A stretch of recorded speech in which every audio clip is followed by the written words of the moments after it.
Septembre 1939 et la guerre a été déclarée. Et j'ai vu les premiers motocyclistes allemands qui dévalaient la pente. Les Allemands ont émis une loi, tous les Juifs devaient s'inscrire au commissariat le plus proche de leur maison. Bon, on a frappé à la porte et c'était ma tante. Et elle travaillait au chef-lieu des Allemands. Eux, ils ne savaient pas qu'elle était juive. Mais étant secrétaire, elle savait ce qui allait se passer. OK. Elle dit, demain, ils viennent chercher les femmes et les enfants.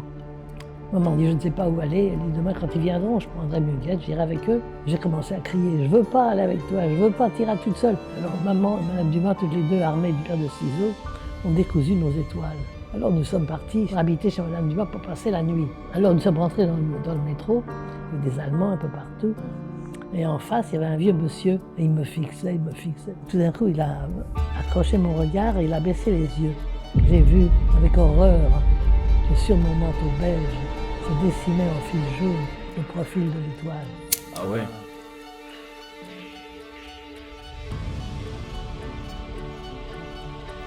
What's up tout le monde, bienvenue dans un nouveau podcast avec vos deux animateurs préférés qui sont Alexandre et Rémi.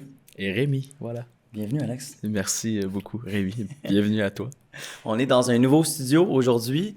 One Way, l'agence One Way qui nous prête un studio à Montréal, si jamais ça vous intéresse. Donc, on reçoit un invité de Montréal. On va vous faire une petite courte introduction, mais avant, Alex va vous lire un commentaire de la semaine. Comme on le fait à chaque semaine. Exact. Cette semaine, pour l'épisode 90, c'est le commentaire de X-Lady Sona qui nous dit « Super podcast, comme toujours, super invité, méga intéressant et ouvert à nous expliquer l'envers du décor cinématographique. J'ai déjà hâte de voir le prochain invité. » Merci pour ton commentaire. Puis le prochain invité va être très intéressant. Je te confirme. Vous allez pouvoir le comprendre en quelques minutes. Ouais. Donc, n'hésitez pas à nous laisser des commentaires. À chaque semaine, on lit tous les commentaires, donc ça nous fait plaisir. Constructifs, positifs, négatifs. N'hésitez pas, c'est la meilleure façon qu'on puisse s'améliorer. N'hésitez pas à liker aussi et partager le podcast et à vous abonner. Donc là-dessus, on vous présente l'invité de la semaine. Donc, on reçoit une juive française survivante de l'Holocauste durant la Deuxième Guerre mondiale, donc 1939-1945. L'Holocauste, pour petit contexte, c'était vraiment l'extermination par le régime nazi de 6 millions de Juifs. Elle s'est échappée à multiples reprises des Allemands et elle a immigré au Canada en 1947. Donc, on reçoit aujourd'hui Muguette Maillard qui nous raconte son histoire. Bienvenue. Bonjour. Est-ce que je vous ai fait une bonne introduction? Est-ce que vous avez bien entendu? Oui, très, très bien entendu. Ouais. Et c'était vrai, c'était véridique. Oui, oui, tout à fait. Super. Ça va bien? Oui, ça va bien, merci. Ben, excellent, excellent. Bienvenue avec nous sur le plateau. Le plaisir est pour moi. Ah, excellent. C'est pas votre première entrevue? Non, Non. Vous êtes une habituée? Vous n'êtes pas stressé, apparemment? non, Non, du tout. pas du tout. Est-ce que vous avez déjà fait des podcasts avec des jeunes comme nous? Avec des jeunes comme vous, non. Ça a été des entrevues télévisées?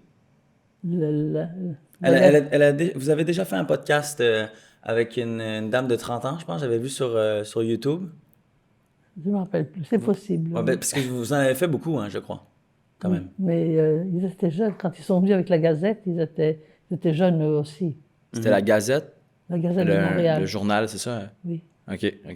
Et maintenant, vous partagez votre histoire avec le musée, c'est ça? Oui, avec le musée et avec la Fondation Azrieli. OK, C'est eux qui ont publié les livres. OK, exactement. C'est votre maison d'édition, dans le fond. C'est ça? Oui. Aussi? Oui, c'est-à-dire, c'est beaucoup plus que ça. C'est eux qui s'occupent beaucoup des gens de l'Holocauste. C'est ça, ouais. OK. Ah, ben, c'est ça que je me posais comme question. Donc, en fait, vous êtes 100% juive ou vous êtes française aussi parce que vous êtes née en France? Je ou... suis née en France de religion juive. OK. D'une famille 100% française. Oui. OK, super. Donc, les deux parents étaient juifs, ils sont arrivés en France Non, parents sont polonais. polonais. OK. Tous les deux? Tous les deux. OK. Donc, vous êtes né en France. Est-ce que vous voulez nous décrire un petit peu votre parcours? Je vais commencer avec mes parents, Oui? si vous voulez. Mais alors, mes parents sont polonais, sont nés en Pologne. Ils se connaissaient depuis l'enfance et ils s'étaient fiancés. Et un jour qu'ils se promenaient dans les rues de Varsovie, il y a 3 énergumènes qui ont couru vers eux, ont ouvert le front de mon père avec une bouteille cassée. Alors, on a appelé la police tout de suite. La police est venue, mais au lieu de courir après les 3 gars, ils ont emmené mes parents au poste. Il y a toujours eu beaucoup d'antisémitisme en Pologne. Comme vous le Les savez, policiers l'antisémitisme. ont emmené vos parents au poste. Ils ont emmené mes parents au poste. Oui. OK, wow, OK. Ah oui, comme vous savez, il y a toujours eu de l'antisémitisme en Pologne, beaucoup. Et mon père a dit à maman, on ne peut pas rester ici parce que ça va devenir de mal en pire. Et il y a un dicton en Pologne, heureux comme Dieu en France. Alors mon père s'est dit pourquoi pas, surtout qu'il avait un cousin tailleur à Paris. Même si son père, à lui, mon grand-père était tailleur, mon père n'avait jamais touché à un fil ou une aiguille. Il avait fait des études d'agronome à l'université de Berlin. OK. Mais il n'y avait pas beaucoup de débouchés pour un agronome juif à Paris. Alors il est allé pour travailler avec son cousin. Mon père avait un don, mon frère aussi d'ailleurs. Tout ce que ses yeux voyaient, ses mains pouvaient l'accomplir. OK. Voilà, on lui Donc, mettait il pouvait quelque chose faire devant. ce qu'il voulait, en fait, c'est ça? Comment? Il pouvait apprendre n'importe quel métier manuel. N'importe quoi. Ok. Elle est allée et puis je l'ai mis avec son cousin. Ils ont commencé à travailler ensemble comme tailleur. Il a fait venir maman. Maman a travaillé avec eux. Là, le travail de maman, c'était de mettre, travail des femmes, de mettre les boutons et de coudre les ourlets. Bon. Enfin, c'est pour la finition du manteau ou du pantalon, tout ce qu'ils faisaient. Et alors, mes parents sont allés à ça va mal. Non, pas de C'est problème. correct, c'est correct. Mes parents sont allés habiter dans une banlieue de Paris qui s'appelle Bagnolet. Pardon. Là, mon frère est né. 6 ans plus tard, c'est moi qui suis venue au monde. Mais la vie a continué tranquille comme ça, jusqu'au jour où mon père, qui avait une santé de fer, est tombé malade.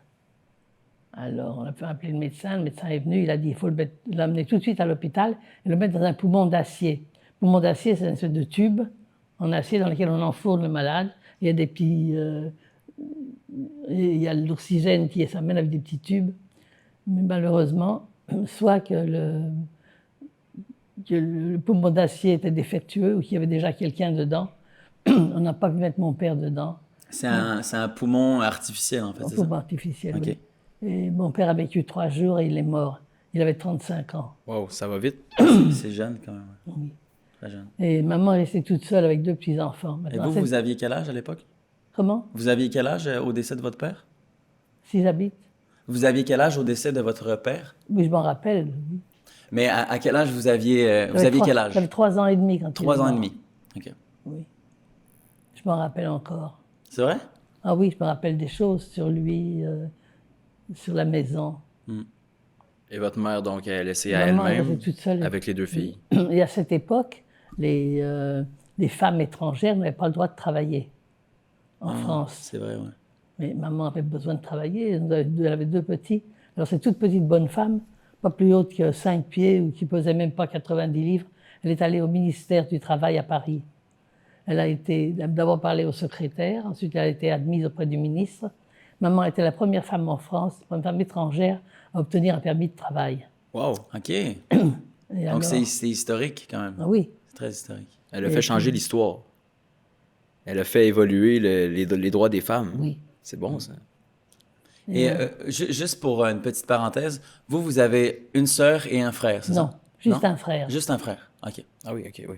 Ouais, ça, c'était juste pour corriger parce que moi aussi, j'étais plus trop sûr. OK. OK. Puis votre mère, finalement, Et maman, alors, mon frère allait à l'école. Il avait déjà 9 ans, presque 10 ans. Pardon. Et qu'est-ce qu'on va faire de moi? J'avais 3 ans et demi. Maman est allée voir la directrice de l'école où allait mon frère. Et j'ai eu la permission de m'asseoir sur les bancs de l'école avec les petites de 5 ans. wow. Alors, on avait des petits bancs en bois blanc. Et à l'endos pendait un sac. Et dans le sac, il y avait des livres. C'est là que j'ai appris à lire. Wow. Donc, vraiment très jeune par rapport à la moyenne Ben des oui. gens. Wow, OK. Et puis, voilà. Alors, ma grand-mère et ma tante, la mère et la sœur de maman, sont venues s'installer, quitter la Pologne, sont venues s'installer à Paris. Et maman s'est dit, pourquoi rester à Bagnolet si ma mère et ma sœur sont à Paris? Alors, on a emménagé à Paris. On habitait dans le même immeuble que ma grand-mère au 3e étage et nous au rez-de-chaussée. Et la vie a continué comme ça. Mon frère allait à l'école, moi aussi. Maman travaillait. Et puis est arrivé septembre 1939 et la guerre a été déclarée. Est-ce que avant la guerre, est-ce que vous aviez une vie qui était quand même difficile ou Ben oui, parce que j'avais quoi? J'avais 4 ans, Ouais. 5 ans, maman. C'est maman qui faisait tout le travail. ouais. Vous permettez? Ben oui. Absolument. Allez-y. Merci. Je vais faire la même chose. Ouais, vas-y. Est-ce que vous avez quand même beaucoup de souvenirs de votre jeunesse avant la guerre ou Oui, ouais. beaucoup. Vous étiez quel genre d'enfant? Oh, je ne vois pas comment. Peut-être. Vous me prenez au dépourvu. J'ai jamais pensé. Vous Une avez jamais enfant pensé? studieuse quand même. Ouais. Oui, ça. Oui, beaucoup, hein? Oui, et je n'aimais pas les livres avec des images. Ah, OK. Parce que ça, les images enlevaient du texte. Effectivement. Je voulais juste lire. C'est rare. C'est toujours ma passion. OK. C'est ma cigarette, mon ouais? opium à moi, les livres. Ah, c'est beau, c'est bien dit. C'est Mon pour ça opium. qu'en fin de carrière, vous avez décidé d'en écrire un. Oui. Ouais. Ah, c'est beau. D'abord, je pensais que ça n'intéresserait personne, et puis ensuite, je l'ai écrit quand même. Est-ce que vous savez, vous êtes combien de survivants de l'Holocauste dans le monde? Non, je ne sais pas. Ok. Je Parce que sais j'ai fait que- mes recherches, puis c'est à peu près entre 50 000 et 75 000. Ah bon. Mais vous avez tous à peu près 90 ans, donc Ben oui, ça change rapidement à chaque année, malheureusement. c'est ça. Ouais, c'est ça. Ben, ça reste pas beaucoup pour la proportion, on s'entend. Exact, c'est ça. Pour information aussi, je pense pas qu'on l'a mentionné, vous êtes né en 1931? Ouais, décembre 31. Décembre 31. Ça veut dire que toute l'année 30, jusqu'à 31, j'avais j'avais l'âge. Je n'ai pas changé d'âge jusqu'en décembre. Ouais. Donc vous avez 93. 93. Vous c'est allez avoir ça. au 94. Là, je vais avoir 94. OK. C'est beau, ça aussi. C'est bien, ouais. Ouais. Si C'est- le bon Dieu me prête vie, comme disait la baleine. Bien sûr, ben oui. Êtes-vous en bonne santé? Est-ce que vous êtes Oui, contente? relativement en bonne santé. Oui. Ouais. Vous avez des bobos par-ci, par-là, mais c'est normal. rien de majeur. Dieu Ok. merci. Et voilà. C'est quoi qui vous garde en bonne santé? Est-ce que vous avez un conseil à nous donner? Avant qu'on embarque dans l'histoire. Je suis optimiste incurable. Ouais. J'ai l'intention d'être là pour la bar mitzvah de mon arrière-petit-fils, Oh, OK. quand il aura 13 ans. C'est dans combien d'années? Il a 3 ans. OK, dans 10 ans. C'est bien? Donc, Donc, on vous- vise 103 au minimum. Exact. Oui. Enfin, il va avoir 4 ans maintenant. Ah, Ok. c'est bien. Wow. Donc, vous êtes arrière-grand-mère. Arrière-grand-mère, oui. Puis j'en ai un autre qui a seulement 2 ans. Il va falloir attendre que lui aussi, il ait sa bar mitzvah. OK. Ah, c'est cool, c'est des beaux objectifs. Oui, j'ai bien l'intention d'être là. Ben oui, Ça va vous absolument. garder heureuse aussi, avoir Oui. une Et famille comme ça. J'invite tous mes amis, tous ce genre. Ah, c'est bon ça, c'est bon. Ça m'intrigue, votre mère, finalement, elle a eu son droit de travailler. Oui. Qu'est-ce qu'elle a fait comme emploi? Maman était couturière, Couturière? oui, Toute sa vie? toute sa vie. OK. Enfin, toute sa vie, non, parce que quand elle est arrivée ici, elle a travaillé d'abord comme couturière. OK. Plus tard, elle a été vendeuse dans un magasin, dans une boulangerie. Ah, OK. Pas pour longtemps, elle a été peut-être 1 an. Puis ensuite, de retour à couturière? Non, elle était déjà âgée. OK, elle a pris sa retraite. Oui, elle avait Après. pris sa retraite, mais D'accord. elle voulait faire quelque chose, alors... Ouais. Puis comment elle pouvait subvenir à vos besoins pour vous, les 2 enfants, et elle-même? Le salaire était bon ou... J'ai aucune idée, Non? non. OK. Quand on a déménagé à Paris, j'avais quoi, 7 ans? OK. Donc, vous n'avez pas vraiment su. Est-ce que vous considérez que vous étiez dans le besoin ou pas du tout? Pas du tout. Non? Vous aviez tout ce qu'il vous faut? Oui, pour moi, pour une enfant de 7 ans, j'avais tout ce qu'il me faut. C'est ça. Bon, ben, c'est une belle mentalité. Ça veut dire qu'elle travaillait fort, j'imagine. Oui. Ah, Et ben, puis, c'est ma bon. grand-mère aussi, j'allais souvent, je montais chez ma grand-mère, et puis ma grand-mère faisait une salade avec de l'ail. Ah Mon frère n'aimait pas l'ail, alors chez nous, il n'y en avait pas. Tandis que là-haut, je me régalais. Ah oui? Ben, le frère, un petit peu moins. Lui, il n'aimait pas. Ouais. Quand maman faisait une salade, pour moi, ça n'avait pas de goût. Ah, ok, Ah, ok. ouais, c'est ça. Donc, il fallait un petit peu de. Alors je Un lui petit montre peu que c'est ma fort. grand-mère. Ok. Et voilà, et voilà, et voilà. Est-ce que il y avait du jugement par rapport au que votre mère immigrante travaillait? Est-ce qu'il y avait des gens, des Français qui trouvaient ça choquant ou? Non, je sais, non, pas que je sache. Mhm. Maman travaillait dans une usine fabrique avec beaucoup d'autres personnes. Ouais. Qui étaient principalement des hommes. Mais c'était des tailleurs, Des j'imagine. Elle tailleurs, oui, travaillait seulement avec des hommes. oui, des tailleurs, Ok. couturières, alors, Ouais. voilà. Ok. Jusqu'à temps que ça change Ouais. au fil du temps, j'imagine, avec de plus en plus de femmes. Mm. Ouais. Ouais, ok. Est-ce que vous aviez, je sais que c'est peut-être difficile de se remémorer d'autant de souvenirs, mais est-ce que vous vous rappelez un peu du quotidien que vous aviez avant la guerre comme jeune fille? Je sais en 40, en 39, vous aviez 8 ans. Est-ce que vous vous rappelez à peu près de votre quotidien en tant que jeune fille avant la guerre? Ben oui, j'allais à l'école, puis en rentrant, je rentrais chez ma grand-mère, je faisais mes, je faisais mes devoirs, j'allais jouer dans la rue avec les autres enfants. Il y avait un petit salopard qui tout de suite il faisait avec moi une guerre philosophique. Je ne sais pas comment il s'y prenait, mais tout de suite il me susurrait Ouais. à l'oreille, ta maman est morte, ta maman était renversée. Et Ok, moi, c'était intense. Je hurlais, je courais. Mais Oui, c'était- il a toujours. Il s'appelait Charlot. C'est vrai? Il vous a marqué? Vous en rappelez, donc Oh, ça vous a très, marqué. très bien. Ça vous a marqué Il clairement. est un bon livre d'ailleurs. Ah ouais, c'est Ok. vrai. Ok. Bon. Puis, Une est-ce guerre que. psychologique. Comment? Une guerre psychologique. Ah, Jusqu'à ce que absolument. mon frère s'en est rendu compte et puis le type, il s'est pas assis pendant une semaine. Ah ouais? Ah, il devait être un petit peu Une gêné. fois que mon frère l'a rattrapé. Ah, c'est ça, c'est ça. Ouais. Wow. Est-ce que vous avez un comparable à nous faire quand 1939 est arrivé, puis que la guerre a été déclarée? Votre quotidien ressemblait à quoi? Je continuais à aller à l'école. OK? Ça, c'est sûr. Et puis, je rentrais chez ma grand-mère le soir. Et aussi, mon Dieu, des fois, je couchais chez ma grand-mère parce que maman avait autre chose, avait des choses à faire. Et puis, je priais le bon Dieu pour qu'il n'y ait pas d'alerte, parce qu'il y avait les sirènes. Quand il y avait des Ce bombardements? ou... ululement des sirènes, je l'ai encore aujourd'hui. Je me crispe quand j'entends une sirène ululer. Ah ouais. Et alors, il fallait aller dans le métro, c'était le plus proche abri. Ma grand-mère ne demeurait pas loin, mais c'était quand même un bout de chemin. Et moi, j'essayais de la tirer, de la pousser. Viens, grand-mère, viens. Pauvre femme, elle avait le cœur malade. Et moi, je Ouais. voulais... Sa je voulais sécurité. pas toute seule. Ah ouais. OK, ça devait être... ça brassait, ça veut dire, dans la ville.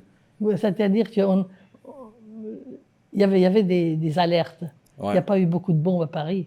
Non, c'est ça, mais il y avait beaucoup d'alertes. C'était Beaucoup pour prévenir. Oui, c'est ça. Alors, on allait dans le métro, et puis on s'asseyait dans le métro en bas. Et puis, moi, je Vous jouais avec attendiez. mes petites copines, parce qu'on n'était pas la seule. Mais vous saviez que vous aviez conscience quand même à cet âge-là de ce qui On se savait passait? qu'on avait la guerre. Ouais. On savait oui, nous savions qu'il y avait la guerre. Puis Ouais. ensuite,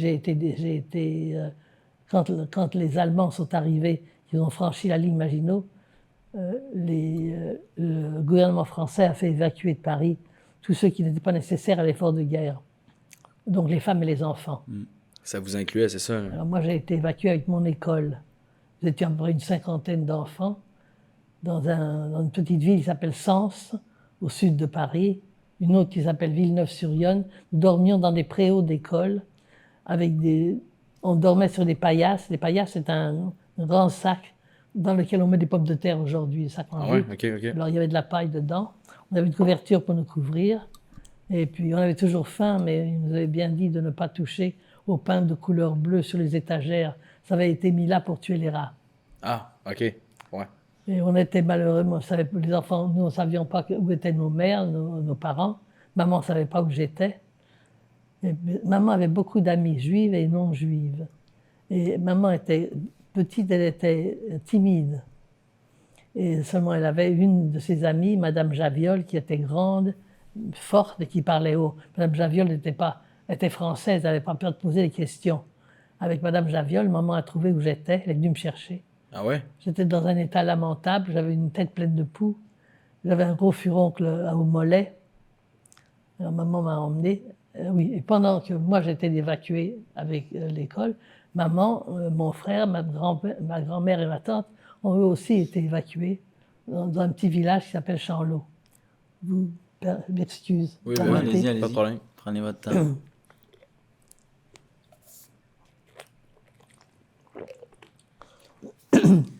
Donc là, en fait, vous quittez Paris. Est-ce que quand il y a eu la séparation des hommes et des femmes, les Juifs n'étaient pas encore séparés? Non, il n'y avait pas encore il n'y avait pas encore de loi antisémite à cette époque-là. OK. C'était simplement beaucoup- pour... C'est arrivé beaucoup plus tard. C'était ça, c'est juste pour les puissances de guerre, la séparation, là, ça n'avait pas de lien avec... Il n'y a rien du tout. Non, c'est ça, OK. Puis pourquoi vous, par exemple, vous étiez dans un endroit en particulier, puis votre frère, qui était à la même école, était avec... Parce que c'est pas la même école. Il y avait C'est une pas la même école? OK. Une école des garçons, une école des Ah oui, filles. c'est ça, à Paris. OK. Je comprends, ouais, OK. C'est vrai, dans l'époque, c'était pas mixé. Donc vous, comment ça s'est passé? On vous a juste dit, Oh, venez, on s'en va? Ben, sûrement que j'ai dû prendre des vêtements de rechange, sans doute. On nous a montés dans un train, nous sommes partis. Vous êtes embarqué avec les autres élèves, Les puis autres c'est tout? élèves, c'est ça, avec deux enseignants, 2 maîtresses. OK, OK. Donc personne n'avait de la nourriture, là, autant les maîtresses, autant les... Personne, vous étiez juste dans un Pas- endroit Je pense sécuritaire. que non. Je sais pas, peut-être qu'elles en avaient et nous ne savions pas. OK, ouais, peut-être, peut-être. Wow, c'est fou. Laissez à vous-même, là, énormément. Là. Oui, Puis quand votre mère vous a ramené à la maison, on a ramené à Chanlot. Ouais, On est venu c'est me ça. chercher. vous avez fait quoi rendu là? On va arriver là, d'abord, une fois arrivé à Chanlot, la vie a recommencé. OK, Mais c'est grâce à maman. Parce que, oui, voyez-vous, maman, ma grand-mère, ma tante, tout ça, ça avait été mis dans une belle maison là-bas à Chanlot. Grande belle maison. Monsieur le maire les avait mis là. Et il leur a dit, vous savez, monsieur Bézine, à qui appartient la maison, c'est un ancien capitaine au long cours. Et il est âgé, il oublie. Alors, arrangez-vous pour qu'il mange avec vous, qu'il prenne ses médicaments au bon endroit. Et il y avait une autre famille là. Et maman a dit à l'autre dame, elle dit, venez, on va faire le ménage, parce que monsieur Bézine était âgé, c'est pas beaucoup de ménage. Ils sont rentrés dans la cuisine, ils ont ouvert les placards, ils ont trouvé un coffre. Ils ont ouvert le coffre. Dans le coffre, il y avait des bibelots que monsieur le capitaine de Loncourt avait ramenés de ses voyages. Il y avait de l'argent et il y avait des bijoux. Et l'autre dame, elle dit à maman, nous sommes riches. Maman dit, comment nous? Est-ce que ça nous appartient? Alors la dame, elle dit, mais il a oublié, il ne saura pas. Et il ne sait même pas que c'est ici, on peut se servir. Donc, maman n'entendait pas du tout de cette oreille. Elle a demandé à ma grand-mère de monter la garde pour que la dame ne se serve pas. Elle est allée chercher monsieur le maire, monsieur le curé. Le curé n'était pas là, mais monsieur le maire est venu. Dans ce petit village de 150 habitants, tout le monde est cousin. Il y a un nom principal de l'agneau. Les gens se sont mariés, donc il y a eu d'autres patronymes. Mais monsieur le maire, monsieur Marcel Thierry, était cousin de monsieur Bézine. Alors il est venu, il a emmené le coffret pour le mettre en sécurité. Il a dit à maman, Madame, considérez-vous comme citoyenne d'honneur de Chanlot. wow, Et si jamais vous avez besoin de nous, revenez. wow. C'est pour ça qu'en 1942, nous avons réussi à revenir à Chanlot. À être en sécurité. Ouais, voilà. Wow. Et donc, vous êtes resté combien de temps dans cette ville? Alors que maman est venue chez nous sommes restés là. Maman travaillait. Elle allait dans les fermes pour coudre. Alors un jour dans une ferme, un jour comme les dames viennent faire le ménage aujourd'hui dans les maisons. Maman est dans une ferme comme ça. Et puis on la payait des fois en argent, le plus souvent en produits de la ferme. Moi j'allais à l'école, mon frère aussi. Non, mon frère n'allait plus à l'école à ce moment-là. Mais seulement, mon frère était comme mon père. Tout ce qu'il voyait, il pouvait le faire. Il n'avait jamais vu une vache de sa vie. Il a commencé à les traire, à les nourrir les cochons, à aller dans les champs pour labourer. Et moi, j'allais à l'école. Un jour, ça devait être un jeudi, j'ai entendu un grondement qui venait du haut de Chanlot. Chanlot est bâti sur une colline. Et alors, qu'est-ce que c'est que ce grondement? Je suis allé voir. Et j'ai vu les premiers motocyclistes allemands qui dévalaient la pente. Ah oui? Je me suis mis à la fenêtre. Ça devait être un jeudi, parce que jeudi, il n'y avait pas d'école en France. J'ai commencé à crier « Maman, maman, les Boches, la croix d'Hitler !» Maman est venue en vitesse et elle a fermé les volets. En France, vous avez des volets en bois qui se ferment le soir, la nuit, pour empêcher la lune de déranger les dormeurs. Alors, seulement dans le haut de ces volets, il y a des ouvertures. Et en rond, en carré, tout. Alors maman et moi, tous les deux montés sur une chaise, à travers les ouvertures, on a vu défiler l'armée allemande. D'abord, il y avait un tank qui descendait la colline. La tourette était ouverte et il y avait un officier habillé en noir, la moitié du corps sorti de la tourette et qui faisait virevolter son musifitrailleur comme ça, à droite, à gauche, à droite. En tirant. Sans tirer. OK. Mais il était prêt. En observant. Oui, en attendant, oui, voilà. S'il voyait quelqu'un, il a virevolté comme ça. Ah, c'est il ça. n'y avait personne dans les rues. Parce que peut-être on ne sait pas ce qu'il aurait fait. Non, c'est ça. Et après, c'est dans des camions dans lesquels étaient massés les Allemands. Ils ont été parqués à 3 km de Champleau, un petit village qui s'appelle Avrol, dans lequel il y avait un immense terrain. Et là, les Allemands ont été mis là. Bon, et puis, ils n'étaient pas à Champleau. La vie a recommencé tout doux. Et maman s'est dit... Et c'était la drôle de guerre. C'est-à-dire qu'il y avait de la guerre, mais personne ne se battait. Maman a dit, si c'est comme ça, autant retourner à Paris. Donc, c'est ça, en fait. Donc, les Allemands venaient prendre du territoire. Donc, il n'y avait jamais de bataille avec les Français et les Allemands, c'est ça? Il y avait des batailles, mais pas... Pas où est-ce que vous étiez. Les Allemands étaient les maîtres, là. Ouais. On n'allait pas... Tout de suite, on ne savait pas ce qu'ils allaient faire. C'est plus tard qu'il a commencé à avoir la résistance. OK. Et là qu'ils ont commencé à combattre les Allemands. Et là, quand vous avez vu l'image que vous venez nous décrire, c'est en 1942 encore, à peu près? Oui, non, c'était pas... Non, c'était en 40. En 40. OK. Oui, en 40. Il n'allait pas cogner aux portes, il dérangeait, il faisait juste passer. Non, ils sont rentrés, ils sont installés là-bas, et puis, comme je dis, il y avait la drôle de guerre, on ne battait pas. Il montrait une présence, mais il faisait comme rien. C'est ça. OK. Parce que l'Holocauste, il a commencé en 41, c'est ça? L'Holocauste a commencé en 1933 en Allemagne, En 33. quand, OK. quand Hitler est venu au pouvoir. Ouais. Puis à chaque année, ça a pris de l'ampleur Oui, du l'ampleur, territoire. oui. OK. Puis vous dites à quel moment ça a commencé à avoir plus d'impact dans votre territoire? À quel moment ça a commencé à être vraiment la vraie guerre? La vraie guerre, ça a commencé quand nous sommes revenus à Champleau. Et quand nous sommes revenus de Champleau À Paris. à Paris. Ouais. Et là, les Allemands ont émis les directives, Les Allemands quoi, pardon? Ils ont ont mis des émis directives. des lois OK. C'était quoi les lois? contre les Juifs. OK. De dire comme on les élimine. C'était vraiment ça, là. Ben, c'est-à-dire que d'abord, on les parquait ensemble quelque part, après on les déportait en Allemagne quelque part, dans un camp de concentration. Et il fallait, quand nous sommes arrivés à Paris, les Allemands ont émis, comme je dis, des lois. Tous les Juifs devaient s'inscrire au commissariat le plus proche de leur maison, de leur habitation. Alors, vous savez, quand on est étrangère dans un pays étranger, on obéit à toutes les lois. Mhm. Maman est allée s'inscrire. Il y a beaucoup de Juifs français qui ne se sont pas inscrits. Les Français, c'est comme ça. Ils sont comme ça. Vous leur ordonnez de faire quelque chose, ils ne le feront pas. On va faire l'inverse. C'était-tu un Français? Oh, absolument, absolument. Si vous voulez obtenir quelque chose d'un Français, il faut lui dire poliment avec un « s'il vous plaît ». Ouais. Et puis les Allemands n'allaient pas dire « s'il vous plaît » aux Juifs.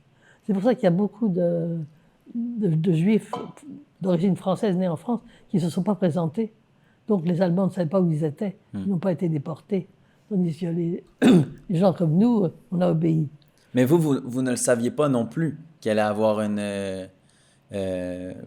y avait des intentions de tuer les Juifs, c'est ça? C'était un peu flou, en fait. Vous ne saviez pas pourquoi tous les Juifs étaient regroupés. Tous les journaux et les radios et tout ça, c'était contrôlé par les Allemands. Ils n'allaient pas nous dire qu'il y avait des camps de concentration où on tuait les Juifs. Ouais. Et c'était quoi les rumeurs que vous entendiez? Qu'est-ce que vous pensiez qui allait se passer? À l'époque, non. On n'entendait pas des rumeurs. C'était quand? Oui, nous, on a été prévenus. que les Allemands allaient, qu'il y avait avoir une rafle, une rafle monstre, le 16 juillet 1942. OK. Nous étions à la maison et il y avait le couvre-feu. Pardon. Pour les non-juifs, le couvre-feu, pour tout le monde, c'était à 8 h le matin. Pour les juifs, à 8 h le soir. Pour les non-juifs, à 10 h le soir.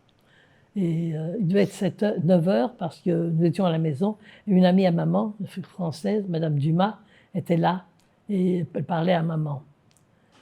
On a frappé à la porte et c'était ma tante, une de mes tantes. Mon beau-père, maman s'était remariée, ma tante Hélène, elle était grande, blonde, les yeux bleus, le type allemand parfait, et elle était juive. Mais elle travaillait au chef-lieu des Allemands. Eux, ils ne savaient pas qu'elle était juive. Mais étant secrétaire, elle savait ce qui allait se passer. OK. Si vous permettez. Ben oui, pas de problème.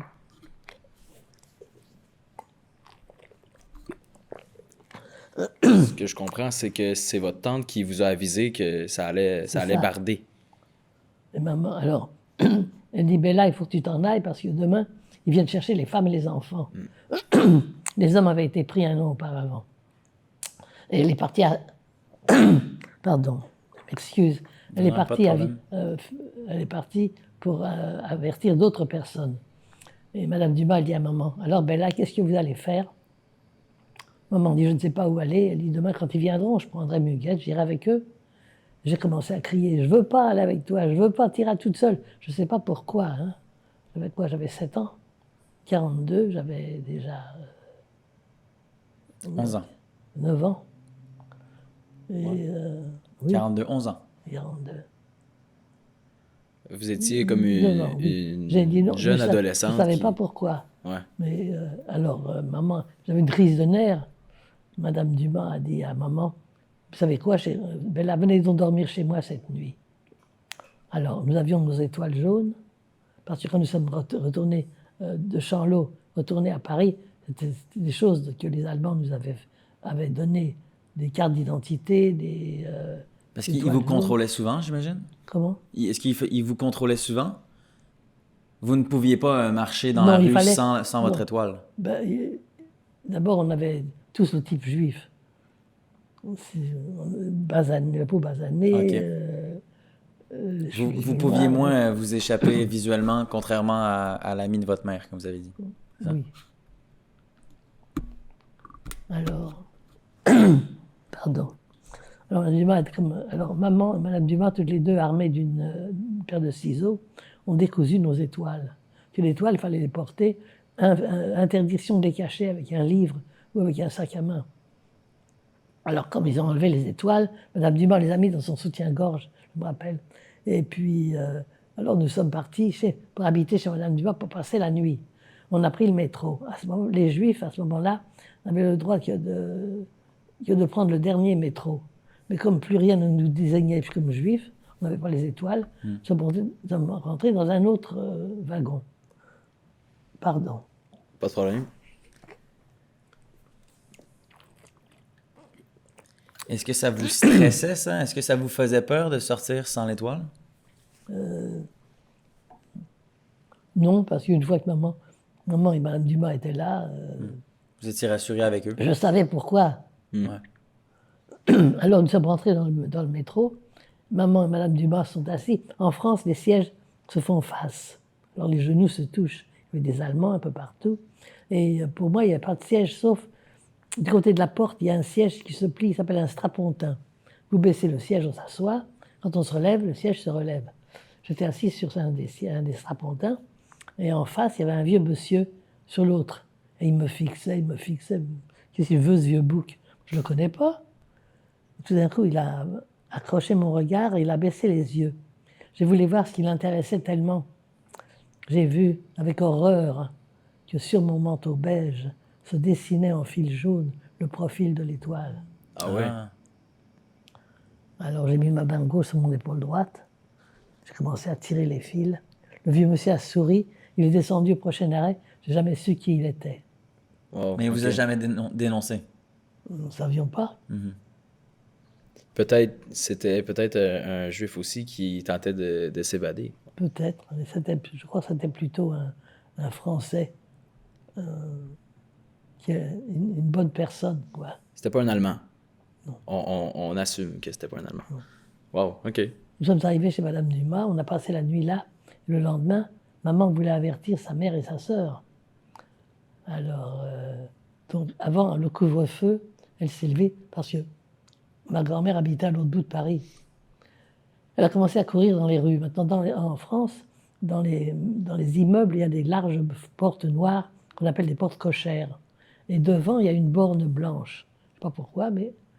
Alors, maman, avant le couvre-feu, elle commençait à courir dans les rues de Paris pour arriver chez sa tante, chez sa sœur et sa mère. Et alors, comme seuls les Allemands avaient le droit de sortir à ce moment-là, alors quand maman voyait une lumière, qu'elle entendait un bruit de bottes, elle se faufilait entre la borne et la porte. Quand on est assez fluet, on peut se mettre là. Maman est arrivée finalement à l'appartement où demeurait ma grand-mère. Ma grand-mère demeurait au 3e. Au 2e étage, elle a vu sa sœur qui descendait entre 2 policiers français. Ce n'étaient pas les Allemands qui faisaient le sale boulot, c'était les Français. Ah ouais? Et ma tante Dina a dit à maman, en yiddish, tu vois, on m'emmène. Ma tante elle venait d'arriver il n'y avait pas longtemps en France, et elle ne parlait pas le français. Et maman n'a pas répondu. Parce que maman s'est dit, si elle répond, les policiers vont voir que si elle comprend le yiddish, ils vont l'emmener elle aussi. Elle avait 2 enfants à la maison. Et plus tard, ma tante a été assassinée à Auschwitz. Maman, plus tard, avait des remords et ma sœur est allée à sa mort en pensant que j'étais fâché contre elle. Enfin, finalement, elle a couru, elle a monté le 3e étage et ma grand-mère était assise sur une chaise et elle pleurait. C'est terrible de voir pleurer sa mère. Et là, elle a toujours été faible du cœur, elle a eu une attaque. La maman est allée appeler un médecin, le docteur Lavoie-Pierre. Les médecins français n'avaient pas le droit de soigner les juifs. Les médecins juifs n'avaient pas le droit d'exercer. Mais ce médecin-là, le docteur Lavoie-Pierre, était comme un médecin de famille. Il avait soigné autrefois. Alors, il est venu, il a ausculté ma grand-mère, il a dit il faut l'emmener d'urgence à l'hôpital. Il dit je vais appeler une ambulance. Alors, tout le monde savait que le téléphone avait été inventé, mais personne n'en avait. Mais lui, comme médecin, il avait un téléphone. Alors, il a appelé, l'ambulance est venue, il a emmené ma grand-mère et maman à l'hôpital. Au bout de 3 jours, on a dit à maman, maintenant, il faut la ramener chez elle. Maman a dit, vous ne pouvez pas la garder encore une journée. C'est une vieille femme, elle est malade. Cyniquement, on lui a dit, vous avez de la chance qu'on ne vous dénonce pas. Alors maman, moitié portant, moitié traînant sa mère, arrivée à l'appartement où demeure ma grand-mère, elle l'a montée, elle l'a portée dans sa chambre, elle l'a mise au lit. Maintenant, ma grand-mère a toujours été très pieuse. Elle allait à la synagogue le samedi, à la synagogue toutes les fêtes juives. Et elle essayait de tenir cachère son petit appartement. Et maman était athée, elle ne croyait en rien. Et quand maman a mis ma grand-mère au lit, maman pleurait. Elle dit, c'est ça ton bon Dieu? C'est un bon Dieu, un Dieu qui fait des choses pareilles. C'est un mauvais Dieu. D'abord, il n'y a pas de Dieu. Et ma grand-mère, avec son dernier souffle, lui a dit, si ma fille, il y a un Dieu. Et elle est morte. Ah ouais? Alors après les funérailles, maman est retournée à Chanlot, puisqu'on lui a dit qu'elle avait le droit. Puisque monsieur le maire lui avait dit qu'elle était citoyenne d'honneur de Chanlot. Pour le coffre. Voilà. Est-ce que vous étiez plus en sécurité à Charlot, c'est pour ça? Comment? Est-ce que vous étiez plus en sécurité à Charlot? C'est pour ça que vous êtes retourné? Nous sommes retournés à Chanlot, Ouais. oui. Pour la sécurité? Oui. OK. Et là, dans ce petit village, de combien? Je comprends, peut-être 300 habitants. Et excuse-moi de vous couper, juste pour avoir un petit peu une idée de l'environnement, est-ce que il y a les sirènes pendant cette époque, elles sonnaient souvent encore? Il y avait beaucoup de... Oui. La guerre était pas vraiment présente dans les rues. Une fois que les Allemands sont rentrés à Paris, il n'y avait plus de sirènes. OK. Parce qu'il n'y a plus de C'est bombardement. eux qui géraient, là. C'est ça. Et donc, les Français obéissaient à tout ce que les Allemands disaient? Oui, enfin, plus ou moins. Ouais. Comme je vous dis, un Français, on ne peut pas l'obliger à faire quelque chose. Mais justement, vous qui étiez juif, est-ce que justement les Français n'aimaient pas les Juifs ou il y avait un petit peu de solidarité entre les deux? Dans ce petit village, Tout le monde savait que nous étions juifs, y compris les enfants. Et tout le monde nous a protégés. Tout le monde, tout le village. Est-ce que les Allemands évitaient un petit peu ce village-là parce que c'était juste 300 Non. habitants? Puis... Non, ils venaient Ils venaient, des fois ouais. dans le village pour voir, d'abord pour vérifier les fermes, s'il n'y avait pas un cochon qui était prêt à être abattu pour qu'ils viennent pour prendre la viande. OK, pour se nourrir et tout, mais... Pour eux. Ouais, Ils se nourrissaient bien, mais justement à nos dépits, pour nous. Ouais. Et puis, alors, oui, maman, comme je vous dis, allait dans les fermes pour coudre. Mhm. Un jour une ferme, un jour là. Et puis, monsieur le curé aimait beaucoup discuter avec maman. Maman était autodidacte, mais elle avait beaucoup lu. Donc, elle pouvait parler sur tous les sujets. Et monsieur le curé avait 2 soutanes qui tombaient en morceaux. Alors, maman lui rapiéçait l'une pendant qu'il portait l'autre. Et toujours, il parlait, il discutait avec maman. Puis un jour, il a dit à maman, vous savez, Madame Bella, avec un nom comme le vôtre, si les Allemands viennent vérifier les registres, tout de suite, ils sauront qui vous êtes. Parce que notre nom de famille, Speiser, a 8 lettres, 2 voyelles et 2 Z. Imprononçables. Si on ne sait pas comment le prononcer, justement. Et voilà, monsieur le curé avait dit aussi à maman, Madame, pour que votre fille fasse comme les autres, il faut qu'elle aille à l'église, au catéchisme. Et puis, l'église, j'ai beaucoup l'église catholique, c'est comme un conte de fées pour un enfant, un bébé, dans une mangeoire, avec des vaches, des veaux, surtout quand on vit près d'une ferme. Et puis j'apprenais très vite les prières. Et puis alors, monsieur le curé a dit à maman, vous savez, avec un nom comme ça, il faut changer ça. Alors, le prénom de maman, Bella, est devenu notre patronyme. Il a donné un nouveau prénom à maman, Isabelle. Maman s'appelait donc alors Isabelle Bella. Mon frère s'appelle Joseph. Il n'y a pas de problème là, Joseph Bella. Mais moi, je m'appelle Muguette. Monsieur le curé a dit, bon, Muguette, c'est pas un nom de sainte. Et comme j'ai pas de petite Marie dans mon catéchisme, elle va s'appeler Marie. Et je me suis appelée Marie Bella. Okay. Et dans le livre, il y a 2 titres. Il y a les lieux du courage, et en dessous, il y a on m'appelait Bella, on m'appelait Marie. Et j'étais très fière quand monsieur le curé annonçait du haut de la chaire le dimanche, première en catéchisme, Marie Bella. Bon. Et la vie a continué tranquillement comme ça. Aujourd'hui, vous êtes catholique? Non. Chrétienne? Je suis juive. Mais est-ce que donc vous avez pratiqué cette... Jamais été baptisée. OK. Mais même, monsieur le curé demandait toujours à maman, alors Madame Bella, quand est-ce qu'on la marie? Quand est-ce qu'on la baptise, votre petite Marie? Parce que si elle n'est pas baptisée, elle ne pourra pas faire sa première communion avec les autres. En France, les premières communions sont habillées comme des mariés. Vous savez, la robe blanche, le voile blanc, les gants blancs, les chaussures blanches. Et monsieur le curé avait dit aussi à maman que tout Chanlot s'était cotisé pour m'avoir les robes, pour avoir le costume de catéchisme, le costume de première communion, pour que je sois reçu en style dans les girons de l'église. Okay. Et comment dire non? Comment dire non, monsieur le curé, quand tout le village nous protégeait, nous cachait? C'est ça, c'était un petit peu votre voie de sortie. Là. Mon beau-père, à cette époque, il était prisonnier des Italiens. Quand les Allemands sont rentrés en France, les Italiens se sont appropriés toutes les provinces qui longeaient la Méditerranée. Et là, il y avait 2 camps de prisonniers italiens.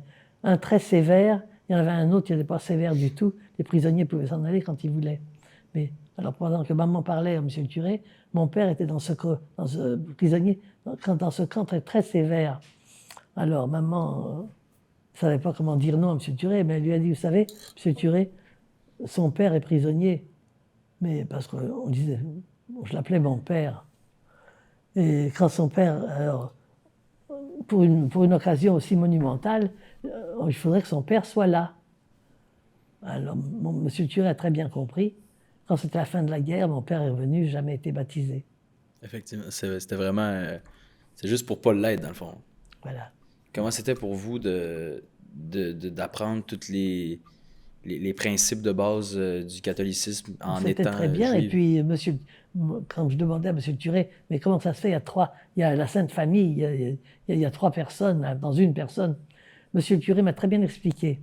Il me dit, Vous avez votre mère, votre frère et vous-même, c'est 3 personnes. Une seule famille.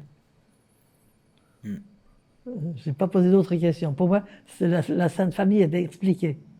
OK. Puis J'avais ça une- empiétait pas sur vos principes juifs? De Non, quelconque manière? Non.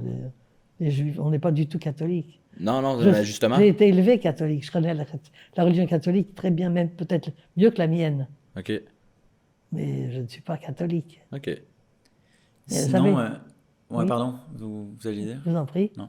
Mais c'est parce que je crois qu'on est encore en 1942 quand vous racontez l'histoire. Est-ce que là, vous avez passé, c'est dans le futur ou c'est dans le passé, le rafle de Veldiv? Oui, J'ai c'est j'ai ça. vu que vous avez échappé au rafle de Veldiv. On a échappé au rafle du Donc en Veldiv. 1942. Voilà. Ouais.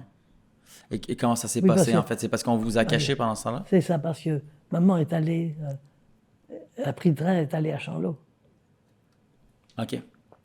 Le rafle de Veldiv, je peux peut-être le résumer un petit peu, là, sûrement que vous allez être meilleur pour le raconter. En fait, ils ont pris tous les Juifs, il y avait 13 000 Juifs et ils les ont mis dans un rouleau de Rome, c'est ça? Ils avaient le drôme d'hiver, oui.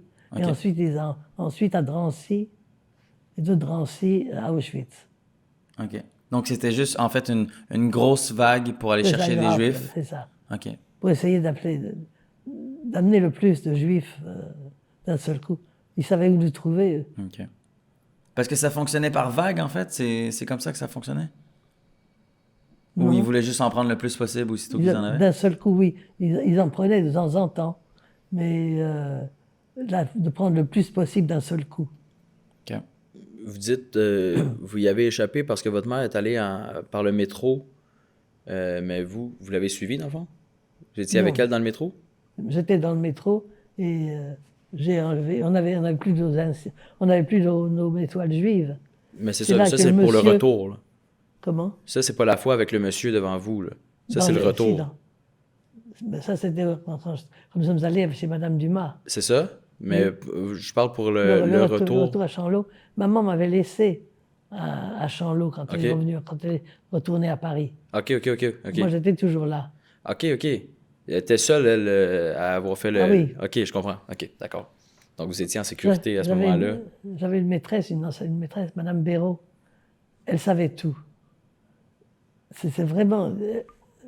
elle nous apprenait non seulement à lire, à écrire et tout ça, mais elle nous donnait des choses. Elle nous apprenait des choses à faire quand nous serions plus âgés, des choses de la vie. Par exemple, elle disait, si vous avez une tache de sang, il faut la laver à l'eau froide. Parce que l'eau chaude saisit l'albumine du sang, vous ne pourrez plus jamais avoir la tache. Ah ouais? Oui. Si vous voulez avoir de bons légumes, il faut les mettre dans l'eau bouillante. L'eau bouillante saisit les légumes. Par contre, si vous voulez avoir une bonne soupe, vous mettez les légumes dans l'eau froide. Et à mesure que ça bout, donc tout le sucre des légumes s'en va dans l'eau. Quand vous faites un lit, le drap du dessus, mettez-le à l'envers. Comme ça, quand vous le rabattez sur la couverture, c'est le beau côté qu'on voit. OK. Des bons conseils. Oui. Des bons conseils, OK. Donc, clairement, elle vous a marqué, cette, Ah oui. cette dame-là? Oh, Elle jouait un petit peu le Madame rôle... Béraud, elle était extraordinaire. Elle jouait le rôle de votre maman pendant qu'elle n'était pas là? Oui, Un mais petit maman, peu. oui, maman est venue après. C'est ça. Moi, OK. j'étais dans une ferme. Tout ce temps-là, c'était dans une ferme? J'étais dans une ferme jusqu'à ce que maman arrive. OK. C'était plus dans la belle maison?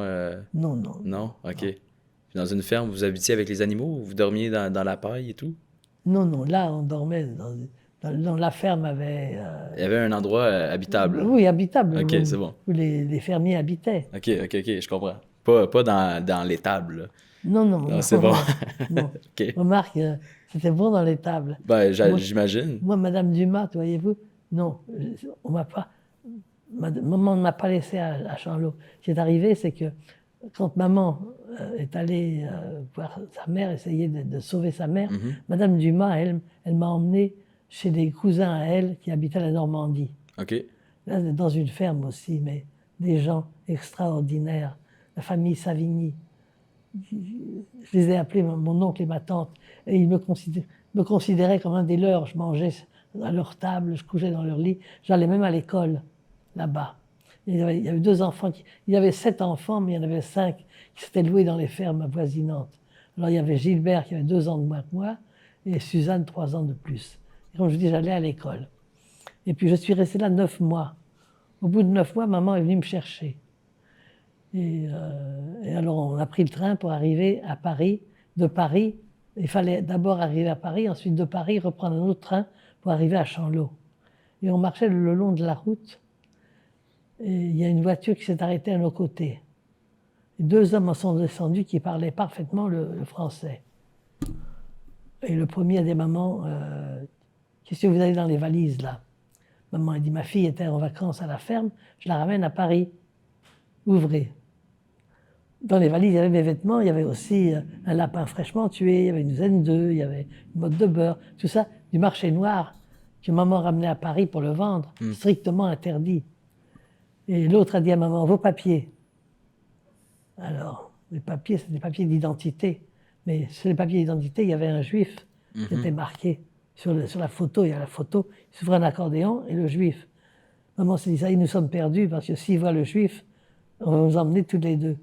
Et pendant que maman hésitait, ne sachant s'il fallait qu'elle obéisse à l'un ou obéisse à l'autre, le premier a dit, vous n'avez pas l'air de brigand, vous pouvez aller. Ah, bon. Ils sont remontés en voiture et ils sont partis. Je crois que c'est la première fois que la police allemande a laissé échapper quelqu'un qu'elle tenait. Et c'est un miracle, à ajouter aux 7 autres miracles qu'il y a dans mon livre. Vous avez eu beaucoup de chance à travers tout ça. On a eu- Énormément de chance. On a eu une chance énorme. Ouais. Et maman aussi. Wow. Est-ce que je comprends que vous avez fait beaucoup de petites séances à l'école. Vous considérez que vous avez quoi comme bagage d'études à travers tout ça? Bien, quand je suis arrivé ici, je suis allé à l'école pas pour longtemps, parce que mon frère s'est marié.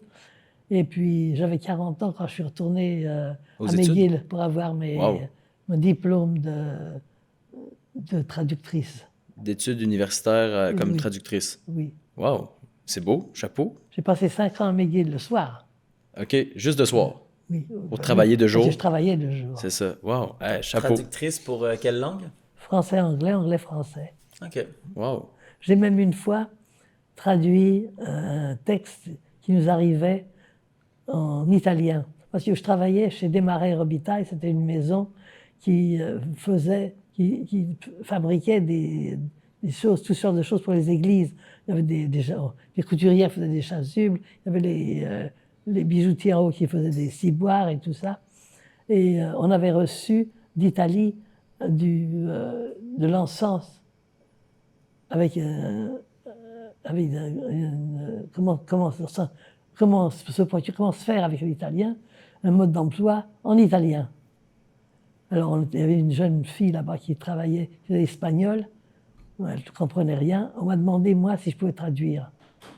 L'italien, c'est tellement proche du français. Alors, naturellement, avec un dictionnaire, j'ai quand même réussi à traduire ce texte. Et à Notre-Dame, il y avait un prêtre italien, justement. Ils allaient lui demander si la traduction était fidèle. Ils ont dit que c'était il leur a dit que c'était très bien. Wow. Juste avec un dictionnaire et Ils beaucoup avaient de un patience, j'imagine. C'est ça. Wow. Vous Chapeau. n'avez jamais fait de traduction En italien, en non. polonais, sinon? Non, je ne connais pas le polonais. Moi, je suis né en France. OK. C'est ça, ouais, effectivement. Donc, même à la maison, vous ne parliez pas des fois avec votre Non, on mère? parlait le français et le yiddish. OK. Le yiddish, qui est une langue de la même racine que l'allemand. Ah ouais, OK. Oui, comme le français et l'italien ont une racine latine, OK. le yiddish, l'allemand, ont une racine, ont la même racine. Parce que les Polonais parlent Le cette langue. polonais, ça, c'est une autre... Non, mais je veux dire, cette autre langue-là, pourquoi vous la parliez à la maison? je parle le yiddish Ouais, c'était pourquoi? parce que ma grand-mère ne parlait pas le français. Le français, OK, OK, Ma OK. grand-mère et ma grand-mère pas du tout, ma tante parlait un petit peu le français, OK, mais on parlait le yiddish à la maison. J'ai été élevé en parlant français et yiddish. OK. Ah, mais c'est cool. Oui. Ça vous fait un beau Je parle dictionnaire. toujours aujourd'hui même. OK. Ça ressemble à quoi? Si, Ça ressemble un peu à l'alban. Ouais, avez-vous un exemple?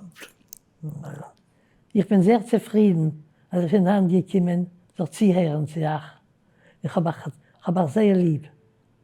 C'est vrai que ça ressemble un petit peu à l'allemand. Et ça veut dire? Ça veut dire, je suis bien contente d'être ici avec vous et je vous aime beaucoup.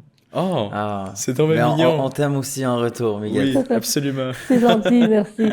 Wow! OK, mais c'est très fluide, là. C'est Oui. vraiment... donc, vous êtes trilingue, on va dire. Trilingue. OK, wow, chapeau. C'est déjà... C'est vraiment un exploit, ça. Pas beaucoup de monde qui savent Est-ce que faire ça. vous le parlez quotidiennement, des fois, avec des gens ou... Des fois avec une amie, Ouais. on parle yiddish elle aussi. Il y a un groupe yiddish qui se rencontre par Zoom, euh, tous les 15 jours, le OK. lundi.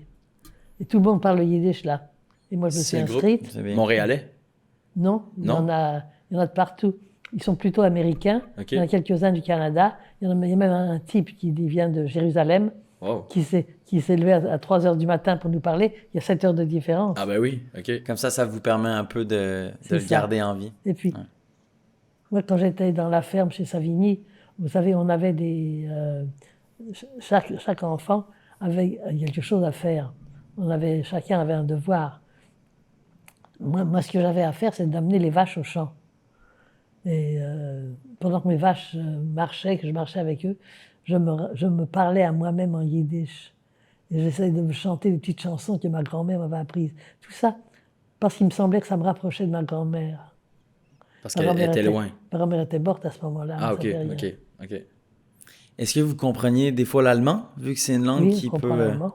OK. Est-ce que ça vous a servi, ça, pendant la guerre ou pendant non. que les Allemands étaient là à Paris, en France plutôt? Il y a une anecdote dans mon livre, quand un des fermiers a demandé à maman de venir avec lui à la commandanture allemande pour réclamer un cheval. Parce qu'à l'époque, les Allemands avaient réquisité tous les chevaux. Et puis à la ferme, on avait besoin d'un cheval pour le labour. Alors, il savait que maman parlait allemand. Il a demandé à maman de venir avec lui à la commandature au chef-lieu des Allemands pour essayer de revoir son cheval. Maman, elle ne pouvait pas dire non à monsieur Basile. Monsieur Basile nous protégeait lui aussi. Alors bon, elle est allée avec lui à la commandanture et elle a d'abord parlé au secrétaire.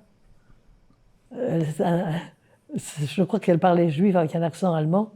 Le secrétaire lui a demandé où elle avait appris cet allemand littéraire. Maman croyait qu'elle allait dans la gueule du loup, mais là non. Alors on a permis à monsieur Basile de revoir un cheval, pas son cheval préféré, mais un vieux canasson qui travaillait quand même. Au moins, c'est déjà moins. ça. Puis finalement, dans le fond, ils ont cru qu'elle avait Parce juste... qu'elle était allemande. Elle parlait Mais si avec bien. un très bel allemand. Ah ben oui, littéraire, s'il vous plaît. Ah, c'est ça, Parce qu'il y a l'allemand qu'on parle comme ça tous les jours, et puis il y a aussi l'allemand littéraire. OK. C'est l'allemand des livres. Euh, Oui. Et ouais. elle a beaucoup monté dans l'estime de tout le monde. OK, donc c'était positif au bout Ah du oui. compte. Wow. OK. Parmi toutes ces péripéties pendant la guerre, est-ce que vous considérez que vous avez eu beaucoup de moments où vous étiez très heureuse ou la plupart du temps vous étiez un peu dans la peur? Ça ressemblait à quoi votre quotidien en termes d'émotions? La peur, c'est quand on voyait des Allemands, quand on était dans la rue, on voyait des Allemands passer. Un jour, j'étais dans le métro, c'était un moment où on n'avait plus l'étoile. Et il y avait 3 Allemands qui marchaient le long du quai, pas pour nous exactement, juste qui marchaient. J'ai commencé à trembler. Je tremblais si fort. Les gens commençaient à regarder autour de moi. Maman m'a pincé très fort. Puis elle a dit arrête de trembler. Parce que si c'était arrivé, sûrement qu'ils auraient demandé pourquoi je tremble. Ben oui. Assurément, même. Parce que les Allemands, les soldats, c'était pas de leur faute, c'était pas eux qui. C'était des pauvres soldats comme les soldats obéissaient. français. On leur a dit allez faire la guerre, ils ont fait la guerre. Mhm. Il y a une très bonne explication, je ne me souviens plus qui l'a dit. La guerre, c'est la bataille entre des gens qui ne se connaissent pas au profit des gens qui se connaissent mais ne se battent pas. Exactement ça. C'est Wow. un très beau résumé. Effectivement, c'est très bien dit. Donc, est-ce que vous avez de l'empathie, en fait, envers les soldats qui ont été Oui, les pauvres des troufions. nazis? Ben, c'est pas eux qui ont. C'est les nazis, les SS, Ouais. les Allemands. Vous avez de la famille qui a dû se battre dans les hommes? Votre frère, par exemple, il était trop jeune, mais à la fin non plus. Non, mon frère, non, il n'a pas été inquiété. Il travaillait à la ferme. Mais jamais il a dû se battre comme pour la France ou non? Non, Monsieur Basile était résistant. OK. Lui, il allait dans les forêts pour ravitailler les résistants eux aussi.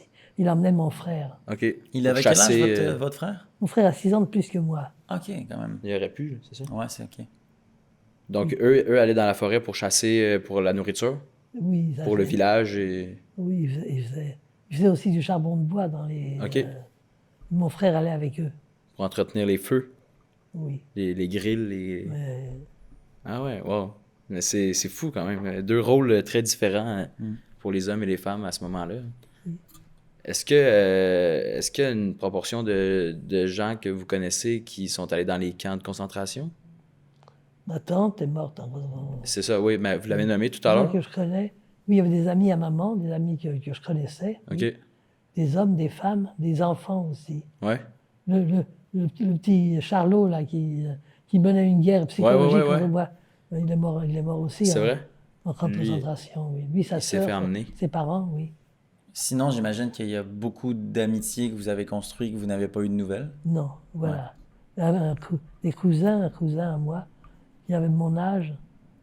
Jean, lui aussi, il a été déporté avec sa mère. Puis ça, c'était le même principe que c'était un train qui arrivait ou un... C'est ça? C'était un métro qui partait d'un On coup? ne sait pas. La plupart ont été rassemblés au Veldiv. Après, il fallait les chercher au compte-gouttes. Ouais. Pardon. Il n'y a pas de problème. Moi aussi. Un petit peu d'eau.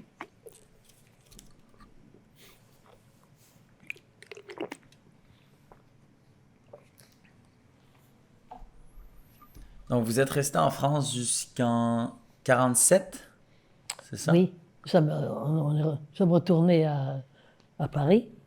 J'allais à l'école à ce moment-là. Mon frère est devenu maroquinier. C'est-à-dire? Nous avions un cousin qui faisait des sacs à main. Ah, OK.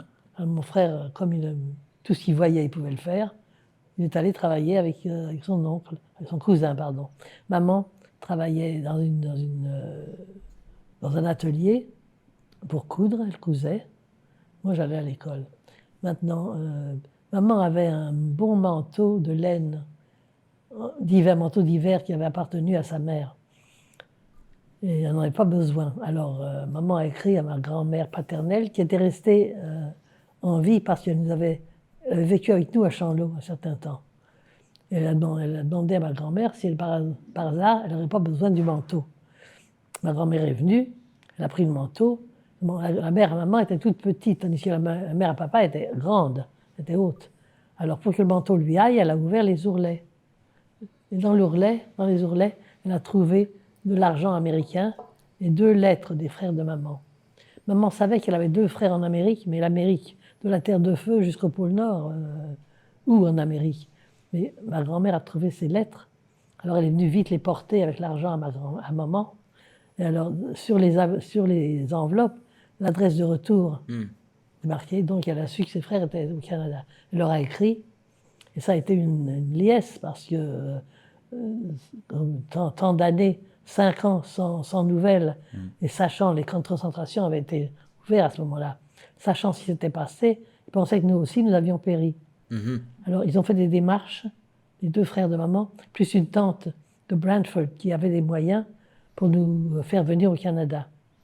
Ils nous ont envoyé des billets, il fallait prendre l'avion à Londres. Le jour venu, on a pris nos bagages, on a pris le taxi pour la gare, on a pris la gare jusqu'à Calais, on a pris le ferry jusqu'à Douvres. J'étais malade comme un chien. Et de Douvres, on a pris le train jusqu'à Londres. Nous sommes rentrés dans un hôtel. Tout avait été préparé à partir du Canada. Et, donc, tout le parcours était... Le oui, taxi et tout, là. c'est ça, tout était prévu pour nous. Et sécuritaire.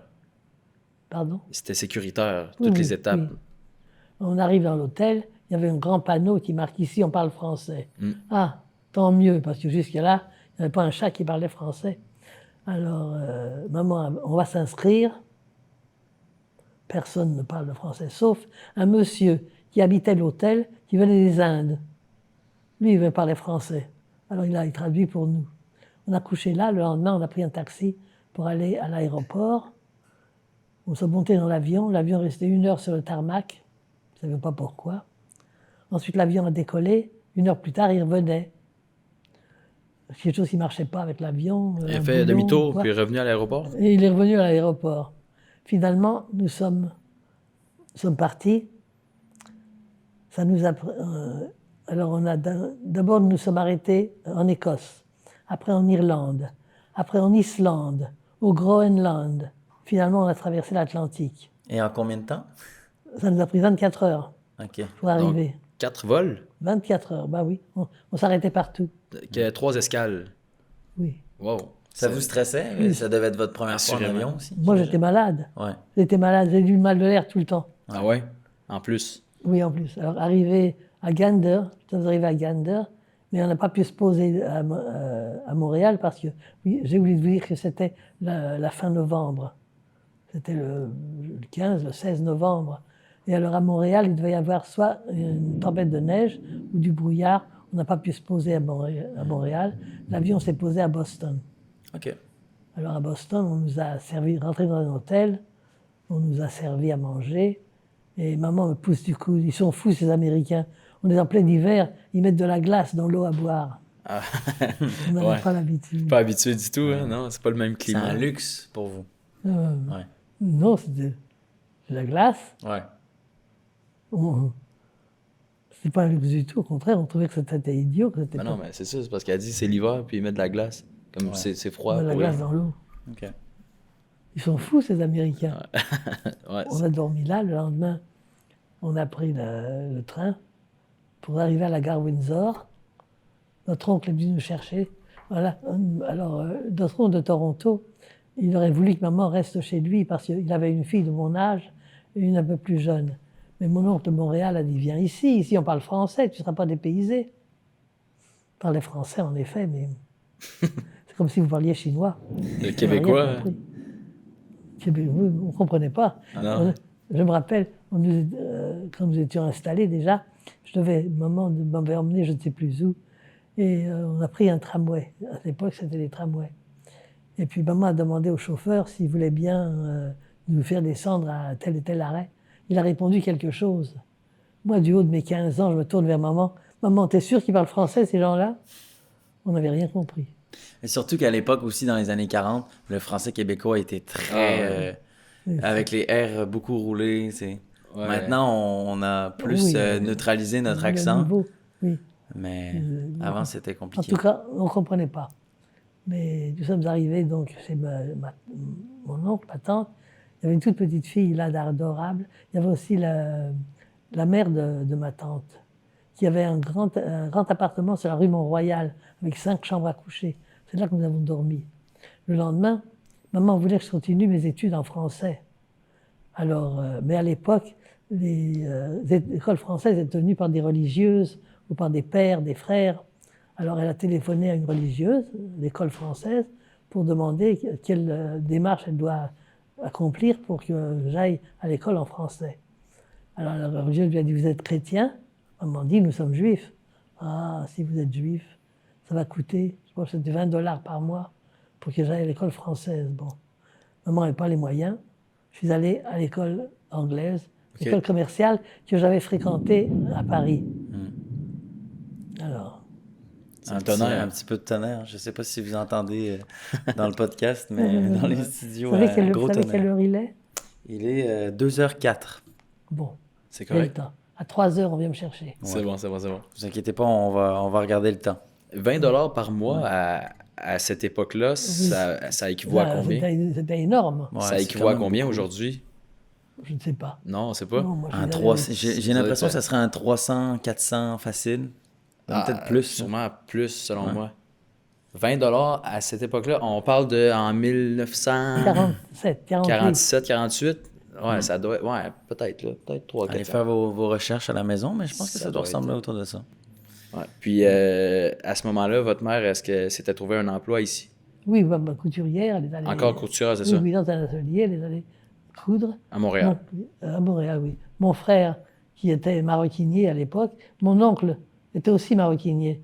J'ai travaillé avec mon oncle. Vous êtes maroquinier?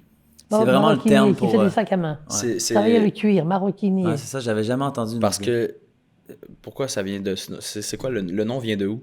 Du Maroc, peut-être? Je sais Je ne pas. sais pas, j'ai Non, ok. j'ai aucune idée. Vous avez Vous avez un vocabulaire très riche. Et Merci. c'est très beau à entendre. Oui, oui, oui, oui. C'est gentil. Absolument. Merci. Et donc, vous avez appris l'anglais grâce à vos études, ou vous le parliez déjà bien avant? Jamais. Je parlais pas un mot d'anglais. Ouais. Je comprenais rien. Je suis allé à l'école là-bas. Je comprenais pas ce qu'on me disait parce que les maîtresses ne parlaient pas, sauf une qui parlait un petit peu le français. Elle m'a demandé si je savais taper à la machine. Ah oui, j'ai appris en France. Alors elle m'a mis devant une machine, elle m'a mis un papier. Une Et allez, dactylo? vas-y. Alors j'ai commencé à taper. Ouais. Mais en France, j'ai appris à taper à l'aveuglette. C'est-à-dire que le papier est là et moi je tape ici. Ah ouais. Alors, au bout de quelques secondes, elle m'a arrêté, sorti le papier. Elle me dit, vous êtes sûr que vous savez taper à la machine? Mais oui. Elle m'a montré le papier. C'était du charabia. Le clavier français Le clavier n'est pas français. le même Ah, c'est que ça, le clavier QWERTY anglais. ou QWERTY, le... AZERTY. Ah, l'autre, c'est AZERTY? Ouais. Ouais. Ouais. Ah ouais, ben oui, c'est sûr. Il fallait que Et- je réapprenne. Ouais. Mais je ne suis pas resté longtemps à l'école parce que mon frère s'est marié. Alors, étant marié, il n'y avait plus d'argent qui rentrait à la maison, sauf celui de maman. Je suis allé travailler dans une usine où on faisait des vêtements pour hommes. Il n'y avait rien que des hommes là. Alors, ce qu'il y avait des pièces de tissu avec une grosse machine à couper, un monsieur coupait, un autre endroit où on assemblait les vêtements, un troisième où on les cousait. Et puis, on travaillait de 8 heures du matin jusqu'à 6 heures le soir. OK. Et Des dans bonnes le, journées. dans le sous-sol, il y avait une cafétéria. Alors, il y avait une jeune fille qui travaillait avec moi. Et alors, vers 10 heures du matin, cette jeune fille allait demander à ces messieurs si par hasard ils n'avaient pas besoin d'un remontant, un paquet de chips, une coco. Alors, voilà, on lui donnait l'argent, elle revenait, elle rapportait.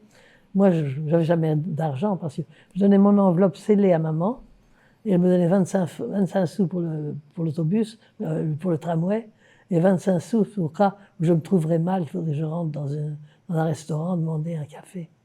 Bon. Wow. Un jour, sur mon bureau, je trouve un cherry blossom, un chocolat. Mhm. Alors j'attends Petit qu'elle jaune, me- là. Ah, ça Le paquet existe jaune. depuis longtemps, c'est quand même... Cherry blossom. C'est le Ouais. paquet jaune Je crois avec avec une Avec la cerise à cerise. l'intérieur. oui, on voit. Alors, bon. Elle m'a demandé. Alors, moi, je remets comme. Je trouve ça. Oui, mon travail à moi, c'était étiqueteuse. L'autre aussi. C'est-à-dire, on avait un ticket sur lequel on marquait le nom du tissu, Donc, vous écriviez le tissu, dans le fond. du tissu, la forme que ça allait avoir. C'était un manteau ou un paire de pantalons. Aussi, quelle taille. Et ça partait chez ces messieurs qui s'en occupaient. Alors, comme je vous dis, je trouve un cherry blossom sur mon bureau. Quand elle revient de faire sa tournée, je lui ai dit, tu es trompé, moi j'ai pas d'argent, c'est pas pour moi. Il dit, ce jeune homme-là, le Cooper, c'est lui qui te l'offre. Oh, OK. J'ai été bien élevé, j'ai pris du chocolat, j'allais remettre au monsieur, je l'ai remercié, mais je ne peux pas accepter des choses que je ne prends pas moi-même. Puis je venais à peine de commencer, j'ai des gens que je ne connais pas après tout. Je l'ai peut-être froissé, le gars, mais j'étais Et honnête. à l'époque, c'était du luxe, le chocolat. Je crois, non, c'était... Est-ce que ça coûtait cher quand même pour vous? Ou non? Je ne me rappelle pas du C'est coup, non. Ça devait être C'est juste que 10 sous, j'avais peut-être. jamais assez d'argent, je ne peux pas me payer du chocolat. Hmm. Alors bon, le monsieur l'a repris. Alors, il dit qu'il avait compris. 15 jours plus tard, il n'avait pas compris, le chocolat était de retour sur mon bureau. Je suis retourné pour le remercier. Alors, à ce moment-là, il m'a demandé s'il pouvait m'accompagner le soir à la maison, Ah. pour le travail. Pourquoi pas? Alors, bon, j'avais 17 ans à l'époque. Monsieur m'a accompagné jusqu'à la maison. Et 2 ans plus tard, nous devenions mari et femme. Wow. Il C'est était quand même- joli. 2 ans plus tard, c'est Oui, bien, ça nous s'est sommes déroulé mariés vite. 2 ans plus tard. Ouais. Ben, 2 ans, je veux dire. Quand ça, J'avais 19 ans. je pense qu'à l'époque, ça allait vite quand même Oui. pour le Puis mariage lui, et tout. Lui, il avait 21 ans. C'était votre Ok. premier copain? Ben, oui, parce que je travaillais, je n'avais pas. C'était vraiment mon premier. Premier et seul. Ben oui, seul. Et voilà. Vous êtes resté combien de temps avec monsieur? Il est mort il y a 10 ans. OK. Ça fait un moment déjà. Ouais, quand même beaucoup. À peu près le même âge que vous? Il a 2 ans de plus. OK. Donc, il est décédé à 85. Vous êtes mariés, ça veut dire vous aviez 19 ans, 19 et lui 21. puis lui 21? Oui. OK, donc vous Il aviez voulait se 3 ans marier de quand différence. il voulait se marier à 21 parce que, comme ça, il dit c'est moi qui signerai et non mon père. Parce que pour moi, à 19 ans, c'est ma mère qui signait. Et à l'époque, Lui- c'était 21 À la l'époque, majorité. 21. À l'époque, Voilà. à 21, il pouvait signer pour lui-même. OK. OK. Ah, mais c'est beau. Mm. Donc, ça a cliqué finalement. Vous travaillez ensemble Oui. par la suite et tout. Oui, Vous passiez vos. oui, ça a vos bien moments. marché, oui. Est-ce qu'il continuait à acheter des cherry blossoms pour vous? Je me rappelle pas. Non, OK. Ah, ben. C'est quoi les meilleurs souvenirs que vous avez avec votre mari? Comment? C'est quoi un des meilleurs souvenirs que vous avez avec votre mari? Un des quoi? Un des meilleurs souvenirs, Un des meilleurs un souvenirs. des meilleurs moments que vous avez eu avec votre mari? Quand nous étions allés ensemble à Baie-Saint-Paul. Ah oui? Oh, ça a été Au une Québec. joie. Nous étions dans un hôtel, là, on était seuls tous les deux, il n'y avait personne autour de nous. Parce qu'on connaissait personne, là. C'était un. Est-ce que c'était pas votre nuit de noces? C'était pas un. Non, c'était pas C'était juste un La événement nuit de comme noces, ça. ça a été au Château Frontenac. Ah, mais c'est beau. Bien connu. Ouais. Mm. Wow. Et vous vous en rappelez bien quand même? Je me rappelle bien, surtout que je suis retourné au Château Frontenac il y a quelques années. Ouais. J'ai été invité par une enseignante qui recevait un prix d'excellence pour enseigner l'histoire Ah, par le gouverneur général. C'est Elle une belle m'a honneur. invité. Donc j'ai reçu une invitation du gouverneur général pour assister à la cérémonie. wow. C'est un bel honneur, ça aussi, Ah en oui. soi. Alors, au Château Frontenac, on ne peut pas dire mieux. À l'hôtel là-bas, le restaurant, tout. Ouais. C'est magnifique, hein? Oui. T'es déjà allé, toi? Je suis allé, j'étais très très jeune, donc j'ai Ouais, pas c'est ça. vraiment de Moi, je suis souvenirs. jamais mais allé. Est-ce que vous pensez, ou est-ce que vous êtes retourné à Paris, dans les Oui. endroits où vous êtes, Bien sûr. vous avez grandi? Je Ouais. suis retourné d'abord à Paris, ensuite à Chanlot. Ensuite, j'ai eu le bonheur de revoir Madame Béraud. C'est vrai? Wow. Oui, elle était encore là. Combien de Ok. temps après? Comment? Combien de temps après vous êtes retourné en France? Ça fait au moins 23 ans. Wow. OK. Elle se rappelait de vous? Oui. Ouais. Oh oui. Vous aussi, Et clairement. puis toutes les copines avec qui j'allais à l'école, OK. Elles étaient toutes là. oui, ceux qui étaient. Le fermier, M. Basile, n'était plus là. Ah.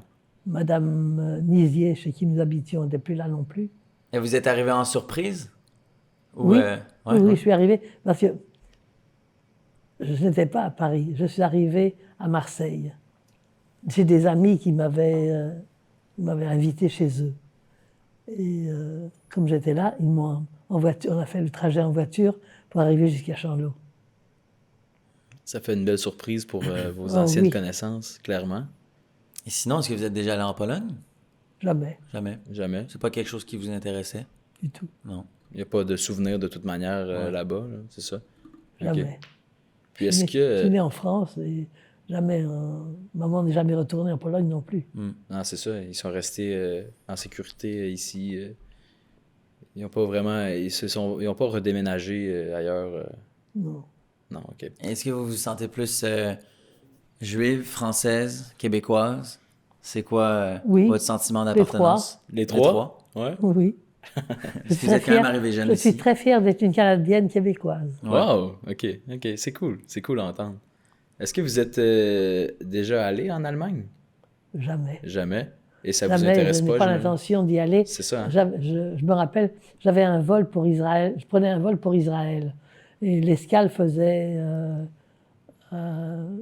L'avion nous arrêtait, faisait escale à Düsseldorf, je crois. Qui est une ville en Allemagne? Et c'était en Allemagne. Et c'était très bon marché. J'ai voulu payer plus pour arrêter à Zurich. Passé, ouais, c'est ça. Je me suis arrêté à Zurich. J'ai payé plus plutôt que de m'arrêter en Allemagne. C'est compréhensible. C'est quelque chose qui vous ferait peur d'y aller? Un Pas peu? peur, juste dégoût. Ouais. Le dégoût, ouais. Ouais. Vous avez du dégoût pour le pays, mais est-ce que tout à l'heure vous m'avez dit, vous nous avez dit que vous avez un peu quand Non, même j'ai pas de. pour les Allemands. Non, Non. pas tranquille pour les Allemands. Je pardonne aux Allemands. Mhm. Au SS, jamais. Ok. Ouais, ça fait son sens. Est-ce que vous avez des amis allemands? Ou des connaissances? J'ai eu une amie allemande où je travaillais. Et puis, elle a déménagé, je ne sais pas où. OK. Oui. Mais vous en avez eu une. C'était pas... Oui, non. J'ai travaillé aussi dans un... Mon deuxième, j'avais 2 emplois là. Et c'était une maison, une imprimerie. Ils Ok. imprimaient pour les grands. C'était tout écriviez. petit, mais ils imprimaient quand même. OK. Et alors là, il y avait 3 jeunes hommes. Il y avait deux jeunes hommes et une jeune fille qui travaillaient là. C'était des Allemands. OK. Ils étaient charmants, charmants. On s'en s'aimait beaucoup. Un jour, j'ai dit à maman, tu sais, maman, ils sont trop jeunes, ils n'ont jamais rien fait. Et maman m'a dit, je me demande combien de juifs leurs grands-pères ont tués. Et c'est ça la vérité, là, littéralement, c'est vrai? Et quand nous sommes arrivés au Canada, je disais à maman, maman, ça ne se passera pas ici, hein, ce qui s'est passé en Europe. Maman a dit, on ne sait jamais. L'Allemagne était le pays le plus civilisé d'Europe, avec les grands compositeurs, les grands écrivains, les grands philosophes. Et regarde ce qui est arrivé. C'était quoi l'implication du Canada? Est-ce qu'il y avait un peu de Canadiens dans la guerre, mais pas plus que ça? Exact? Nos oncles étaient Canadiens anglais, Ouais, anglophones. OK. Mais il y avait quelques soldats qui sont venus aider la France ou pas du tout? Ou en France ou ici au Canada? Est-ce que le Canada a participé à l'aide de la Deuxième Guerre mondiale ou pas du tout? Oui, ils ont participé aussi. Ils n'ont jamais laissé rentrer des Juifs. Mackenzie King disait « One is too many ». C'est même trop. OK. Et quand les Juifs essaient d'arriver dans des pays ailleurs que dans les pays occupés pour sauver leur vie, le Canada ne l'a pas laissé rentrer. Les Américains ne les ont pas laissés rentrer non plus. Ça m'intrigue de savoir, quand vous avez aménagé au Canada pour la première fois, là, au tout début, là, est-ce que les Canadiens acceptaient... C'est comment la vision était de l'immigration, si on veut, au Canada? On parlait français. On a Donc- été acceptés tout de suite OK. Juste à cause de ça? à cause de C'était ça. le critère OK. de base. Hein? OK. Puis, pensez-vous que si vous parliez pas français, ça aurait fait une énorme Ça différence? aurait été difficile, je crois. Ouais. De vous intégrer ou d'avoir l'acceptation des Je crois Canadiens? d'avoir l'acceptation. Parce Ouais. qu'à l'époque, les anglophones, on n'en faisait pas beaucoup cas. OK. Ouais, je comprends. Mais c'était des choses bizarres. Nous sommes arrivés alors, à la devanture des magasins, des boutiques, il y avait marqué « vente sale ». Pourquoi ils vendent pas des ventes propres? Il disait vente sale. Vente sale. Vente sale. OK. OK, vous n'aviez J'avais pas pas compris compris. la traduction. Mais moi non plus, je n'avais pas compris. Ouais, sur OK. le coup. OK. Ah ouais. Vente Wow. sale. OK. Vente OK. sale. Ben oui. Maintenant, vous auriez OK. compris. Ouais, c'est parce qu'à l'époque, il ne parlait pas anglais. Ben non, je comprends. Ouais, tout ici est français-anglais. On en Ouais. voit les deux partout, hein, Attendez, sur tous les quand- produits. Maman et moi, j'avais besoin d'une paire de chaussures. On marchait sur la rue Sainte-Catherine. Le magasin de chaussures, il y avait marqué gratuit, avec chaque paire de chaussures, une paire de claques. Eh ben, on n'est pas rentré. OK. Pour nous, les claques, c'est ça. Ah ouais, c'est ça. OK, il y avait beaucoup de différences quand fallait même. savoir que c'était du caoutchouc, Ouais, ouais. De l'adaptation. une paire de beaucoup, claques. OK. Ah ben c'est intéressant d'avoir On n'est pas rentré. votre C'est point de drôle. vue. Ah. Vous, on a peut-être skippé cette étape. Est-ce que c'était quoi comment vous avez appris la fin de la guerre en 44, 45? Quand les Américains sont rentrés à Charlot. OK. Les Américains, Les Américains ils sont arrivés... ils sont arrivés à Charlot. Ils étaient avec vous, là. C'était pas des Nous, ennemis. on là. était là, maman et moi, et puis tous les habitants de Charlot étaient là. Mais je veux dire, ils étaient là de bon cœur. Là. C'était pas une menace. Là. Oh, les Américains, une menace. Non, c'est ça. Jamais. Ils étaient avec vous, là. C'est ça que je veux dire. Là. En fait, les Américains, c'est eux qui ont sauvé un peu la guerre ou? Oui, C'est ça. les Américains, les Canadiens aussi. OK. Mais non, les Américains, il y a des... J'ai toujours beaucoup aimé les Américains. Ouais. Et puis, je me rappelle, il n'y a pas tellement longtemps, j'étais en France, il y a quelqu'un qui disait, qui jurait contre les Américains.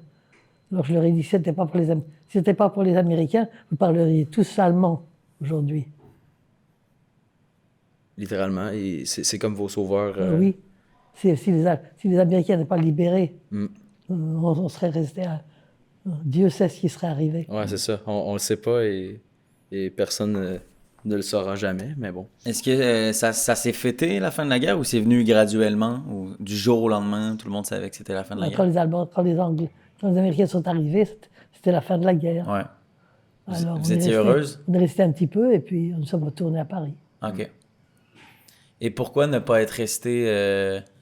vous avez expliqué un peu le départ vers le Canada, mais vous n'aviez pas l'intention de rester en France? C'est parce qu'il y avait plus de... Il y avait la famille au Canada? La famille, il n'y avait Ouais. plus de famille en France. Mhm. Ah, vous avez plus vraiment d'intérêt ou de lien de parenté ou autre, là. Ok. Mais à partir de la fin de la guerre, le pays était en sécurité. Il n'y avait plus de Non, problème, même étant non, juif. plus de problème avec les Juifs. OK. Le poids était retombé, là. Il n'y avait plus de pression. Voilà. OK. Ah ben c'est quand même impressionnant de dire que c'est rapide, là. C'est comme il dit, du jour au lendemain, quasiment, la poussière est tombée. Ah ben. OK. Je pense que si on veut, Ouais, on peut on aller peut se diriger vers une conclusion. conclusion. Ouais. Est-ce qu'il y a des sujets ou des choses qu'on n'a pas discutées? Je sais que vous avez une grande histoire avec beaucoup de détails et on peut d'ailleurs la lire dans son livre, hein, que je vais Oui, mettre très bien. en description. Mais est-ce qu'il y a des choses que vous vouliez qu'on discute avant la fin? Des choses qui seraient intéressantes pour les gens à l'écoute? Peut-être, quand nous sommes revenus de Charlot pour habiter Paris, dont la guerre était finie, et on avait découvert des camps de concentration. Maman et moi, nous aimions beaucoup aller au cinéma. Et un jour, nous sommes rentrés dans un cinéma pour voir le film. En France, avant le film, il y a toujours des actualités. Alors, d'abord, et c'était le moment où ils ont découvert les camps de concentration. Et moi, je ne sais plus ce qui est arrivé. Tout ce que je sais, c'est que j'étais dehors du cinéma et maman me giflait. Je dis, maman, pourquoi tu me bats? Elle dit, quand j'ai vu les camps de concentration, j'ai commencé à hurler si fort. Maman m'a dit qu'elle me sorte du cinéma. Moi, j'ai aucun souvenir de ça. Ouais. C'est comme un moment de psychose ou de... C'était fou, là, Je sais pour... pas. C'est ça. Quoi. Vous n'avez pas de souvenirs, vous étiez complètement hors de vous, là. Oui, je ne sais pas pourquoi. Hein. Ben, c'est comme un traumatisme qui évacue, là. Probablement. Wow, OK. Vous nous avez parlé des sirènes, mais est-ce qu'il y a d'autres choses qui vous font un peu peur aujourd'hui, à part les sirènes, ou Non. qui vous remémorent des mauvais Non, souvenirs? la seule chose, nous sommes arrivés au Canada. Les avions n'étaient pas encore comme ceux d'aujourd'hui. Il y avait, on entendait le ronflement des avions. OK. Et ça je me crispais. C'est comme les avions de guerre. Oui, mais ça, les arrivé au souvenirs. Canada, même chose. Arrivé au Canada, j'entendais les avions. Ouais. Ça rappelait les invasions allemandes. Oui, je savais que j'étais au Canada, mais ça fait rien. Hein. Non, c'est ça, ça On se reste... crispe quand même. Ça reste ici, là, absolument. OK. Est-ce que... ouais, on va finir dans 5 minutes à peu près. Oui. Est-ce que vous aviez des rêves étant jeune, quand vous étiez en France? Des Oui. rêves de jeune fille que vous vouliez faire? Ou pas plus que ça? Non. Je voulais être écrivain. Ouais. Vous avez réussi? C'est pas ce petit truc-là qui est un écrivain.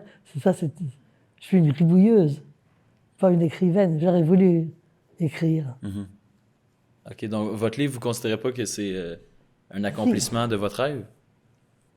Un petit peu C'est quand même. c'est Vous un avez hymne- baigné dans le c'est métier. C'est un hymne de ma mère. OK. Ben, c'est encore plus beau, selon moi. Ou bien, c'est beau, mais différemment. Oui. Sinon, vous avez fait un beau métier quand même. Oui. Ouais. Est-ce que vous êtes fier de votre parcours de vie? Oui. Ouais. Je suis fière de mes enfants, de mes petits-enfants, de mes arrière-petits-enfants. Vous avez combien d'enfants? J'ai eu 2 enfants. Mon fils, malheureusement, est mort il y a 4 ans. Oh. Une fille qui a eu 2 garçons. Et un garçon, Avi, mon plus jeune, a un garçon. Et mon fils le plus vieux, mon petit-fils le plus vieux, a 3 enfants. 2 filles, un garçon. Et ils en attendent un autre. OK. Ça fait une belle grande famille. Ouais. Un bel arbre qui continue. Ouais, Oui. ouais. Mais très pieux. Tous mes enfants sont très, très pieux. Ça veut dire quoi, pieux? Je sais que vous l'avez Qu'est-ce dit que tout vous à voulez l'heure. dire, ouais, votre définition de pieux? C'est-à-dire qu'on croit en Dieu et Ouais. on, c'est ça. on- Pratiquant, on- c'est ça? on suit toutes les directives de la charité, on est bon pour les gens, on invite quand il faut, tout ce qu'il y a. On va à la synagogue tous les samedis. Mon gendre, lui, il va à la synagogue tous les matins. OK. Il est très Et assidu. le samedi, le Shabbat, c'est sacré. On allume les bougies et on ne fait plus rien jusqu'à la fin du jour, jusqu'au lendemain presque. Alors tous mes enfants sont... Mais moi, je ne le suis pas. Alors mes enfants n'ont jamais mangé chez moi parce que ma nourriture n'est pas cachère. Ah ouais? Wow, OK. C'est Non, très... C'est ils vraiment sont très, sérieux. très stricts. Ouais. Ils vont dans un restaurant cachère. Il y a des gens qui sont pieux, mais qui mangent à la maison cachère, et ils vont dans des restaurants n'importe quoi. OK. Mes enfants, non. Il faut que ce soit un restaurant cachère. C'est quoi la particularité de cachère? C'est quoi? Cachère, ça veut dire propre. OK. Donc, tué à la main, c'est ça? Est-ce que c'est un animal qui est tué à la main? Ou c'est pas ça? Quand vous dites propre, ça veut dire quoi? C'est-à-dire que tout est rituel. C'est rituel et ça a été fait selon les règles d'un rabbin. Par exemple, la nourriture. OK. C'est tout des... Il n'y a rien de transformé, si on veut. Il n'y a rien de chimique, là. Non. Mais il n'y a, C'est ça, y a pas d'abattoir, en fait, c'est ça? C'est juste Si, il y quand- a des abattoirs, Ah et ouais? il y a des gens, des mashkiach, des hommes qui voient à l'abattoir de la bête. Parce qu'il y a certaines parties de la bête que les gens pieux ne mangent pas. Les gens cachers ne mangent pas. Ah oui, on a de la viande, il y a de tout. OK. OK. Ah ben, c'est intéressant aussi. Sinon, c'était la fête juive, il y a quelques semaines, vous m'avez dit, que vous Oui. avez participé. C'est quoi la fête juive? Il y a eu, c'était laquelle, celle qui vient de passer.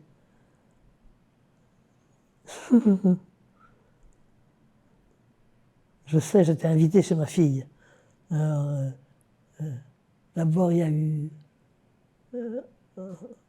attendez. Ma tête. Prenez votre temps, il n'y a pas de problème. Il y a eu la fête de la Pâque, Ouais. la Pâque juive.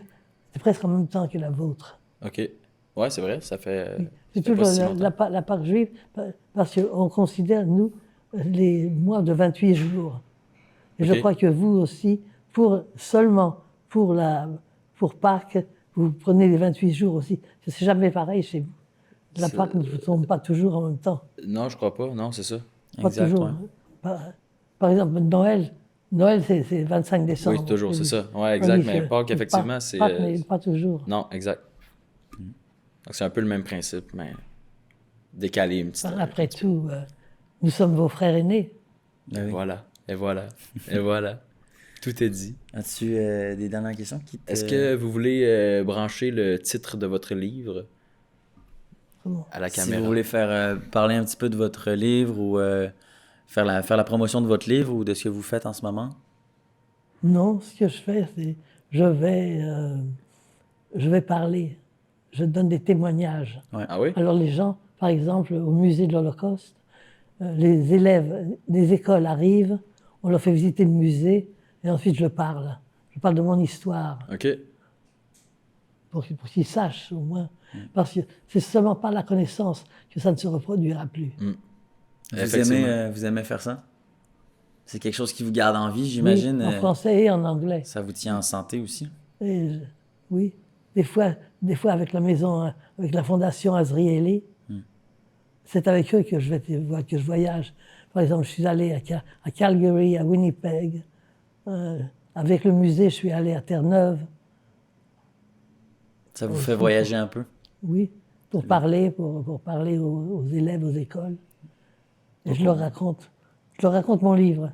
C'est bien. On encourage donc les gens à aller au musée de l'Holocauste, Oui, qui est à Montréal. à Montréal. Ouais.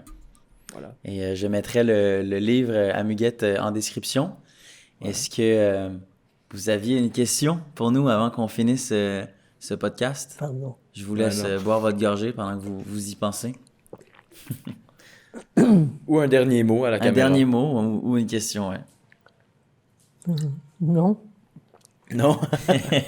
Est-ce que vous avez apprécié la discussion avec nous? Beaucoup, Ouais, beaucoup. nous aussi. Ça m'a fait très plaisir. Ah, c'est très gentil, c'est très apprécié. Vous êtes charmants tous les deux. C'est bien Merci. gentil. Vous Tous les aussi. 4. On Merci. apprécie beaucoup le fait que vous ayez pris du temps dans votre journée pour venir ici. Absolument. Puis, Le plaisir est pour moi, je vous assure. C'est très gentil. merci beaucoup. On peut finir sur C'est ces notes. C'est moi qui vous remercie. C'est ce qui conclut notre épisode. Ouais. Merci d'être Merci passé. encore, Miguette. Rien. Si vous êtes rendu jusqu'ici dans la vidéo, merci beaucoup pour votre écoute. N'hésitez pas à liker, commenter et partager la vidéo. N'hésitez pas à vous abonner aussi et laissez-nous savoir ce que vous avez pensé de l'épisode d'aujourd'hui. Et on se dit à la prochaine fois. Wrap up. Wrap up. Hey, hein, ça a été compliqué. Appelez Dylan Beauregard.